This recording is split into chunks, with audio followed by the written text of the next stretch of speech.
Pensiya haqida fuqarolar bilmagan ajoyib yangilik. Assalomu alaykum aziz yurtdoshlar, kanalimizga yangi bo'lsangiz obuna bo'lishni unutmang. Like bosgan qo'llaringiz Ka'badulloh devorini ushlasin. Pensiyaga chiqmoqchi bo'lgan fuqarodan murojaat kelib tushgan. Men 1-dekabrdan 60 yoshga to'laman. Menga pensiya avtomatik tayinlanadimi yoki pensiya jamg'armasiga murojaat qilishim kerakmi? Bugungi kunda pensiya yoshiga to'lgan fuqarolarga pensiya avtomatik tayinlanadi. Fuqarolar hech qayerga murojaat qilishi shart emas. Lekin pensiyaga chiqish oldidan ish staji, ish haqqi va boshqa ma'lumotlar raqamlashtirilganlik holatini tekshirib ko'rishni tavsiya etamiz. Ma'lumotlar raqamlashtirilganini portal orqali bilib olishingiz mumkin. Agar ayrim ishlagan davrlar raqamlashtirilmagan bo'lsa, zudlik bilan raqamlashtirish talab etiladi. Raqamlashtirish ikki xil yo'l bilan amalga oshiriladi.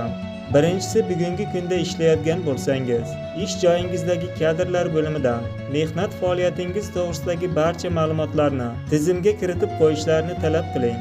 Ikkinchi, bugungi kunda ishlamayotgan bo'lsangiz, kambag'allikni qisqartirish va bandlikka ko'maklashish bo'limiga murojaat qilib, mehnat daftarchangizdagi yozuvlarni bepul raqamlashtirib oling. Kelgusidagi pensiyangizga hozirdanoq harakat qilishni boshlashni tavsiya qilamiz.